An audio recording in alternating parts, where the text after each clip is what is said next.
Alhamdulillah.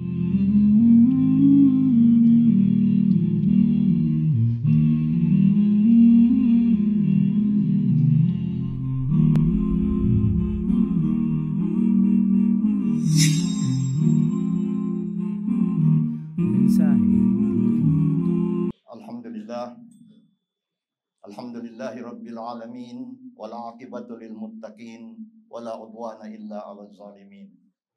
Asyhadu an la ilaha illallah wahdahu la syarika lah.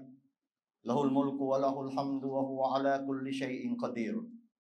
Wa asyhadu anna Muhammadan abduhu wa rasuluh sallallahu alaihi wasallam wa ala alihi wa sahbihi wa man da'a bi da'watihi ila yaumiddin.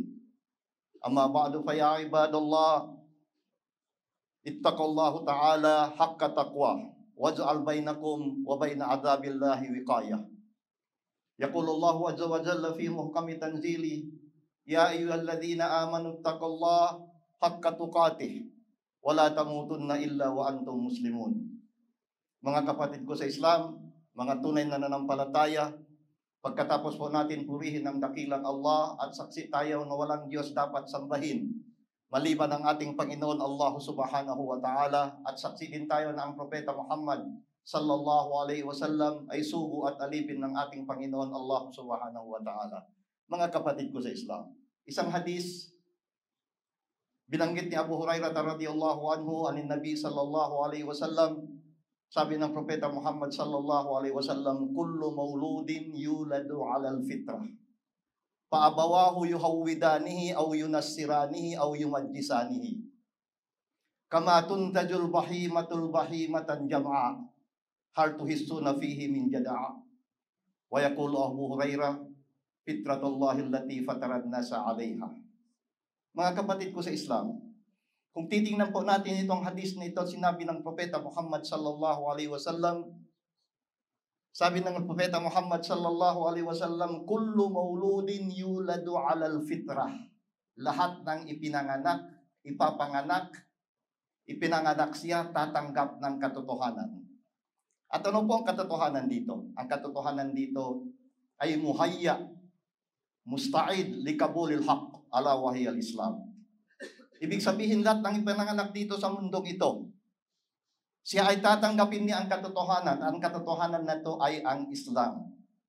Ngunit, dahil sa paligid niya, sa mga impluensya niya ng buhay dito sa mundo ito, habang siya ay lumalaki, naiimpluensyahan siya ng kanyang magulang, naiimpluensyahan sa kanyang sarili, naiimpluensyahan ng kanyang paligid, lalo't lalo na ang syaitan, mga kapatid ko sa Islam. Kaya sabi ng Propeta Muhammad sallallahu alaihi wasallam, paabawahu yuhawwidanihi. Kung ang kanyang magulang ay isang Hudyo, ibig sabihin normal din magiging Hudyo siya dahil iyon ang ituturo sa kanya. Ngunit sa katotohanan, ang lahat ng ito ay tatanggapin niya ang Islam, yung fitrah. Ang ibig sabihin ng fitrah, yung likas na kalikasan o likas na kalagayan sa paglikha sa atin ng ating Panginoon Allah subhanahu wa ta'ala. Lahat ito ay tatanggap ng katotohanan at ito ang Islam. Ngunit dahil sa kanyang sarili, dahil sa kanyang paligid dito sa mundong ito, mga kapatid ko sa Islam, doon po nagiging dahilan upang siya ay lilihis sa katotohanan. It's either ang kanyang magulang, kung Hudyo ang kanyang magulang, siya ay magiging Yahudi rin, magiging Hudyo. Paabawahu yuhawwidanihi, aw yunassiranihi, aw yumajjisanihi. It's either ang kanyang magulang ay Yahudi, magiging Yahudi siya. Kung kanyang magulang ay hindi Muslim o kaya Christian, magiging Christian siya. Kung ang kanyang magulang ay Majusi, yung sumasamba ng mga apoy, ganon din, mga kapatid ko sa Islam. So kung titingnan po natin dito at binigyan ng halimbawa ng Propeta Muhammad sallallahu alaihi wasallam, kama tuntajul bahimatu bahimatan jam'a. Sabi ng Rasul sallallahu alaihi wasallam, ipaniliwanag ng Propeta Muhammad sallallahu alaihi wasallam ang kagagawan ng tao upang mailihis sa likas na kalagayan na pagtanggap sa yung sabi ng English, natural disposition ng tao. Ang natural disposition ng tao ay tumatanggap ng katotohanan, nito ay Islam. Ito ay Islam. Ngunit dahil sa paligid niya, mga kapatid ko sa Islam, ano po ang mangyari? Ganon po ang mangyayari, mga kapatid ko sa Islam.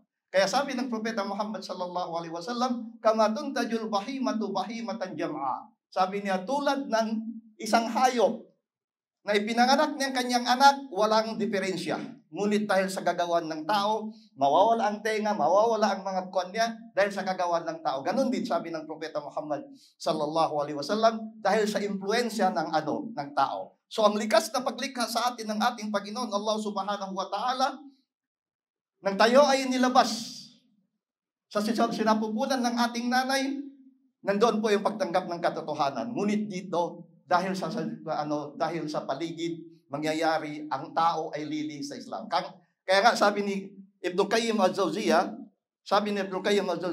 Ja'ala fitratahu muqtadiyatan likabulil Islam, li'annahu ad-dinul haq, al-muwafaqu lil fitrati salimati wal uqulul mustaqimah. Sabi ni Ibn Qayyim al-Jawziyah, ang ibig sabihin, sabi niyang fitra, ginawa ng Allah Subhanahu wa Ta'ala yung likas na kalagayan ng tao upang tatanggap ng katotohanan na dito ang Islam. Dito ang Islam. Likabulil Islam, li'annahu ad-dinul haq. Dahil ang reliyon na Islam, ito ang totoo na ito yung totoong ng agama. Totoong relihiyon. Totoong relihiyon, al-muwafaqa lil fitrati salimati wal uqulil mustaqimah. Ito po ay naaayon sa iyong likas na kalagayan ng tao, tumatanggap ng katotohanan at yung pag-iisip na matuwid, mga kapatid. So kung titingnan natin, ganito po. Ngunit sa dahilan, sa mga bagay na dito sa mundo, nagiging dahilan upang mailihis ang tao na hindi tatanggap ng katotohanan. Hindi tatanggap ng katotohanan. Anong solusyon, mga kapatid ko sa Islam? Sa mga bagay na pangyayari sa ganito. Dahil sa paligid, mismo sarili natin, mga kapatid ko sa Islam. Ito ang mag-uudyok sa mga tao upang gagawa ng hindi kaaya-aya, hindi sa kagustuhan ng Allah Subhanahu wa Ta'ala. Sinabi nga ni Imam Shafi'i, radiyallahu anhu, at iba pa, ni Ibn Qayyim, ni Ibn Taymiyyah, ang sinabi nila, nafsuka illam tasgalha bil haqq, sakalat ka bil batil. Nafsuka illam tasgalha bil haqq, sakalat ka bil batil. Ang sarili mo, kung hindi mo gagamitin sa tama, gagamitin ka niya. Tingnan mo rito. Sakalat ka bil batil. Sarili mo mismo ang gagamit sa iyo upang gagawa ng mga mali, mga kapatid ko sa Islam. So dito sa mundo ito, kung hindi ka magbabasa ng Quran, anong gagawin mo? Kung sa cellphone titingin ka sa mga bagay na ipinagbawal ng Allah, hindi sa mga tamang paraan, hindi yung pinagutos ng Allah Subhanahu wa Ta'ala, anong titingnan mo? Nafsuka illam tasgalha bil haqq, sakalat ka bil batil. Ito pang mangyayari sa mundong ito. Ito ang mangyayari na mailihis ang bawat isa sa mga bagay na ipinagbawal ng ating Panginoon Allah Subhanahu wa Ta'ala. So ang solusyon, mga kapatid ko sa Islam, una-una ang solusyon sa ating pananaw. Sabi ng Allah Subhanahu wa Ta'ala, yung ayat na nabanggit natin kanina, فَأَقِمْ وَجْهَكَ لِلدِّينِ حَنِيفًا فِطْرَةَ اللَّهِ الَّتِي فَطَرَ النَّاسَ عَلَيْهَا لَا تَبْدِيلَ لِكَلِمَاتِ اللَّهِ. Sabi ng ating Panginoon Allah Subhanahu wa Ta'ala, fitratullahi allati fataran nas alayha. Yung likas na kalagayan ng paglikha ng tao, yun ang ginawa ng Allah Subhanahu wa Ta'ala sa tao. Fa'akim wajhaka, sabi ng Allah Subhanahu wa Ta'ala, ituwid mo ang sarili mo. Ituwid mo ang sarili mo. Fa'akim wajhaka. Itatag mo ang sarili mo sa matuwid na landas. Yung landas na ginawa ng Allah Subhanahu wa Ta'ala para sa tao upang hindi mailihis tayo, mga kapatid ko sa Islam. Sa isang ayat, sinabi ng Allah Subhanahu wa Ta'ala sa surat Uhud, sabi ng Panginoon natin Allah Subhanahu wa Ta'ala sa Propeta Muhammad sallallahu alaihi wasallam at sa umma ng Propeta Muhammad sallallahu alaihi wasallam, fastaqim kama umirt. Fastaqim kama umirt wala tatgaw. Wala tatgaw. Sa isang riwayat, sinabi ng propeta, may isang sahaba na nanaginip. Sabi niya sa Rasul sallallahu alaihi wasallam, ya Rasulullah, parang lumalakas o kaya parang yung pagputi ng buhok mo. Anong sinabi ng Rasul sallallahu alaihi wasallam? Shayyabatni surahu wa akhawatuha. Naging dahilan, sabi ng pagputi ng buhok mo dahil sa surat Uhud. Sabi ng mga ulama dahil sa ayat na ito na inuutos ng Allah Subhanahu wa Ta'ala. Sabi ng ibang ulama, dahil ang surat Uhud, ang madmun ng surat Uhud, ang konsepto ng surat Uhud ay tungkol sa Yawmul Qiyamah. Tungkol sa Yawmul Qiyamah, mga kapatid ko sa Islam. Kaya dito makikita natin gaano. Fastaqim kama umir. Sabi ng Allah Subhanahu wa Ta'ala sa Propeta Muhammad sallallahu alaihi wasallam at sa umma niya, Ituwid mo, magpatatag ka sa matuwid na landas. Tulad ng pag-utos sa'yo ng Allah subhanahu wa ta'ala at huwag kang lalampas sa limit na ibinigay ng Allah subhanahu wa ta'ala. Kung ikukumpara natin dito sa mundo, mga kapatid ko sa Islam, ikukumpara natin dito sa mundo sa mga araw-araw na gawain natin, makikita mo kung isa kang driver. Kung isa kang driver, kung manatili ka sa lane mo, sa iyong linya, bihira ho, magiging aksidente ka. It's either ikaw ang maka-aksidente sa iyo, ngunit mahirap po dahil sa lane ka. So ang Islam, ang isang tao, pag nanatili siya sa matuwid na landas, dahil palagi kinukuhan natin, ididuwa natin sa sulat, every time tayo magsambayang, ihdinas siratal mustaqim. Ya Allah, gabayan mo kami patungo sa matuwid na landas. Yun po ang dapat natitingnan ng tao. Nang sa ganon, hindi siya mailihis. Hindi ma-influensahan ng mga bagay dito sa mundong ito, ng sarili niya, ng nanay niya, ng magulang niya, ng anuman sa paligid na influence, makaka-influence sa kanya, mga kapatid ko Islam. Dahil ang sarili natin, sinabi ng Allah subhanahu wa ta'ala, sa Surat Ash-Shams, sabi ng ating Panginoon Allah subhanahu wa ta'ala sa Surat Ash-Shams, wa nafsi wa ma sawaha, fa'alhamaha fujuraha wa taqwaha, kad aflaha man zakkaha, wa kad khaba man dassaha. Tingnan po natin. Dito po sinabi ng Allah subhanahu wa ta'ala, wa nafsi wa ma sawaha.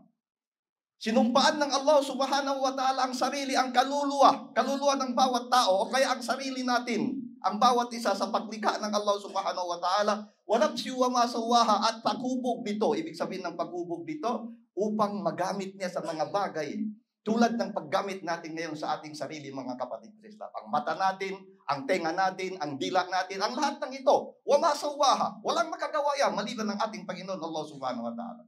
Kaya sinumpaan ng Allah subhanahu wa ta'ala ang sarili, ang paglikha ng Allah subhanahu wa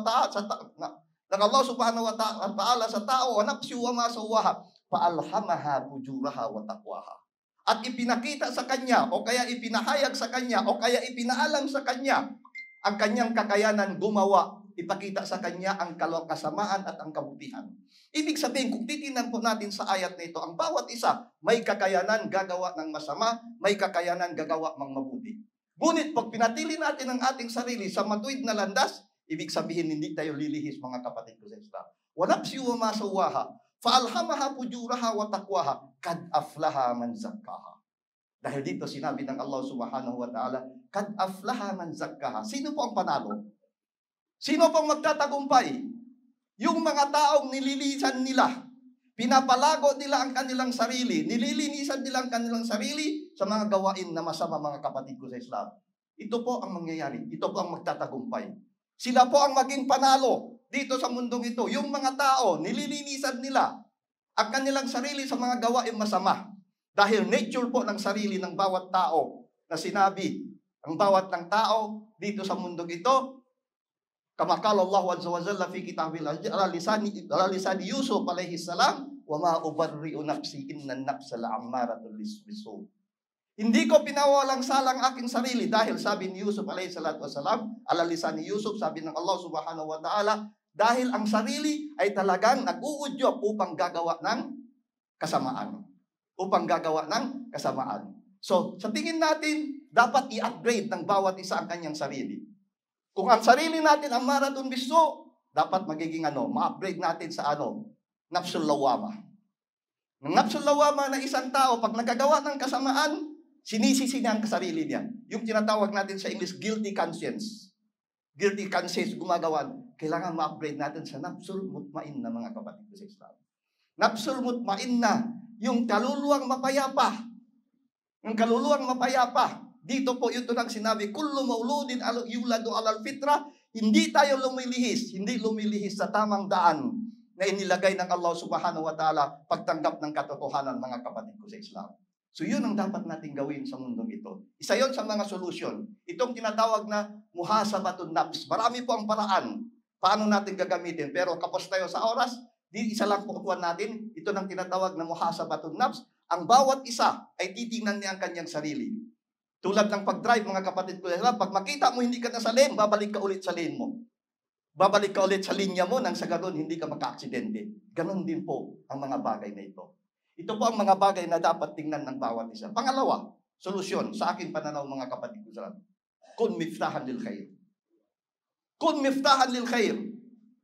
Sabi ng Propeta Muhammad sallallahu alaihi wasallam, itong hadis na ito, may mga fiha da'b min nahyatil sanad, meron siyang konting pagka-weak dahil sa mga nagriwayat sa kanya. Kaya sasabihin natin dito, ruwiya an Rasulullah sallallahu alaihi wasallam annahu qala, inna minan nasi mafatiha lil khair wa maghalika lisyarr. Wa inna minan nasi mafatiha lisyarri wa maghalika lil khair. Fatuba liman ja'alallahu mafatiha al khairi ala yadayhi wa wailun liman ja'alallahu mafatiha syarri ala yadayhi. O kama qala Nabi sallallahu alaihi wasallam. Bawat isa sa atin, magiging susi tayo ng kabutihan dito sa mundong ito, mga kapatid sa Islam. Inna minan nasi mafatiha lil khair. Sa mga tao, o merong mga tao, sila ang susi ng kabutihan. Sila ang mga susi ng kabutihan. Take note, ang ginamit po dito ng Rasul sallallahu alaihi wasallam, hindi na sinabi miftahan lil khair. Hindi na sinabi dito, inna minan nasi miftahun lil khair. Bagkus ang sinabi niya, mafatiha lil khair. Ano pag-ibig sabihin dito? Mafatiha lil khair, jama, plural. Plural ng miftah. Ibig sabihin, mga susi. So kung titignan natin dito sa hadis ng Propeta Muhammad sallallahu alaihi wasallam, mga susi ng kabutihan, mga susi ng kabutihan, dahil napakaraming kabutihan dito sa mundo ito, mga kapatid ko. Ang bawat isa sa atin makagawa ng kabutihan. Professional ka man, doktor ka man, nurse ka man, businessman ka man, o ano man katayuan mo dito sa mundo nito, magiging ano ka, magiging kasusi ng kabutihan. Depende po sa paggamit natin ay binigay sa atin ng Allah subhanahu wa ta'ala. Pag ang kayamanan mo, ikaw isang mayaman, ginamit mo ang kayamanan mo sa paraan na ibinigay ng Allah subhanahu wa ta'ala sa tamang landas, definitely magiging susi ka ng kabutihan. Ad-dallu alal khairi kafa'ili, sabi ng Propeta Muhammad sallallahu alaihi wasallam. Kung ang taong nagbibigay, naggabay ng kabutihan, yung gumawa ng kabutihan na nasabihan niya, meron siyang pahala, meron siyang reward tulad ng ginawa ng nabigyan niya ng gabay, mga kapatid ko sa Islam. Inna minan nasi mafatiha lil khair. Miftah, susi, mga susi ng kabutihan. Kung ikaw ay isang engineer, kung ikaw ay isang doktor, ginamit mo ang pagka-doktor mo sa kabutihan. Ikaw ay isang military, ginamit mo ang pagka-military mo sa kabutihan. Ikaw ay isang Muslim, lalo na ikaw ay isang Muslim, ginamit mo sa kabutihan itong mga bagay na ito, magiging susi ka ng mga susi kayo ng mga kandat, ng mga kabutihan, mga kapatid ko sila. At the same time, kung ginamit mo ang mga bagay na ito sa para sa mga kabutihan, at the same time, nagiging kandado ka ng kasamaan, mga kapatid ko sa Islam. Naging kandado ka ng kasamaan. So kung titingnan natin sa ganitong bagay, napakayapa po ng kabuhayan natin.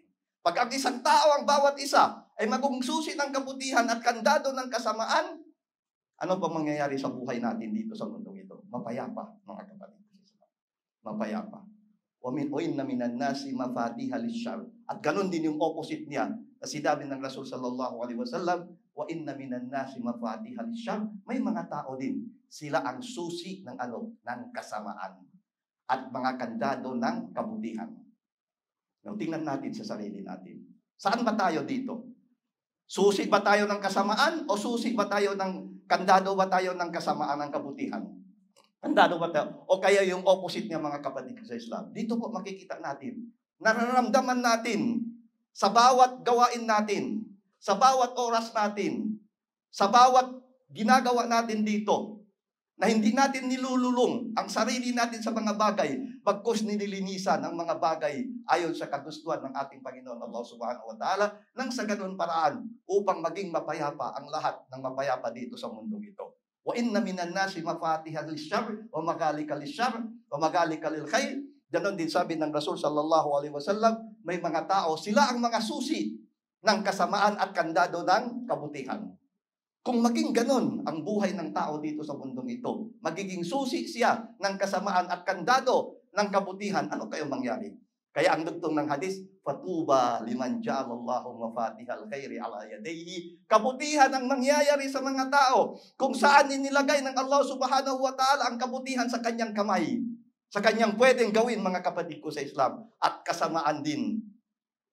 Wawailun. Al-lihaku pinnar. Ibig sabihin yung isang bali na isang bagay isang lugar sa impyerno, waliyadu billah, wa wailun liman ja'alallahu mafatihas syarri ala yadayhi, na kung saan sa kanya yung susi ng kasamaan. So ang bawat isa may kakayanan gawa-gawa ng kabutihan. Yung sinabi ng ating Panginoon Allah Subhanahu wa Ta'ala, fa'alhamaha fujuraha wa taqwaha. Ito pinaalam sa kanya, ipinakita sa kanya ang pwede niyang gawin na kasamaan at kabutihan, na depende na po.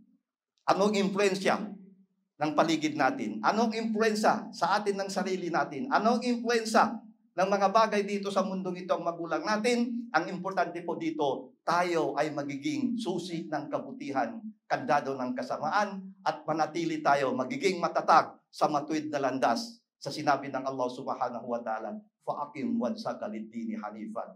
Itatag mo, patatagin mo ang iyong sarili sa matuwid na, sa relihiyon na totoo, ang Islam. La tabdila li kalimatillah. Walang makapag-iba sa sinabi ng Allah Subhanahu wa Ta'ala, mga kapatid sa Islam. So ulitin po natin ang lahat ng bagay dito sa mundo ito. Ang bawat isa ay may kakayanan gumawa ng masama, gumawa ng mabuti. Ang ibig sabihin dito ay panatilihin natin dahil yun ang fitra, yun ang likas na paglikha sa atin ng Allah Subhanahu wa Ta'ala dito sa mundong ito. Gagawa ng mabuti ay hindi gagawa ng masama. Tatanggap ng kabutihan, tatanggap ng Islam. Hindi lilihis sa mga bagay na ipinagbawal, sa mga bagay na ipinagbawal ng ating Panginoon Allah Subhanahu wa Ta'ala. Fa aqulu qawli hadha wa astaghfirullaha li wa lakum fastaghfiruhu innahu huwal ghafurur rahim. Ahmaduka Rabbi kama yanbaghi li jalali wajhika wa 'azimi sultanik. Asyhadu an la ilaha illallah wahdahu la syarika lah wa asyhadu anna Muhammadan abduhu wa rasuluh sallallahu alaihi wasallam wa ala alihi wa sahbihi wa man da'a bi da'watihi ila yaumiddin. Amma ba'd, fa ya ibadallah, usikum wa nafsi bi taqwallah. Mga kapatid ko sa Islam, sa ayat na banggit natin una, sinabi ng ating Panginoon Allah Subhanahu wa Ta'ala, ya ayyuhalladhina amanu taqullaha haqqa tuqatih wa la tamutunna illa wa antum muslimun. Dito po sinabi ng ating Panginoon Allah Subhanahu wa Ta'ala, ang panawagan sa mga tunay na nananampalataya, o kayo mga tunay na nananampalataya, taqullah, katakutan ninyong Allah Subhanahu wa Ta'ala ng tunay na pagkatakot sa Kanya. Wala tamutunna illa wa antum muslimun. At huwag kayong magpaabot kay kamatayan bagkus kayo ay isang Muslim. Kung titingnan po natin ang ayat na ito, yung kamatayan, wala tayong choice, mga kapatid ko sa Islam. Walang choice ang bawat isa sa kamatayan na darating sa Kanya. Ngunit, ang pagiging mu'min, pagiging Muslim, pagiging mu'min, may choice ang bawat isa. Ano ang pipiliin niya? Pero dito ang sinabi ng Allah Subhanahu wa Ta'ala, wala tamutunna. Ya ayyuhalladhina amanu. Ang address dito ay sa mga sa mga tunay na nanampalataya. Ya ayyuhalladhina amanu taqullah. Ya ayyuhalladhina amanu taqullah. Alam po natin, ang mu'min ay isang matakutin sa Allah Subhanahu wa Ta'ala. Pero bakit po, ya ayyuhalladhina amanu taqullah?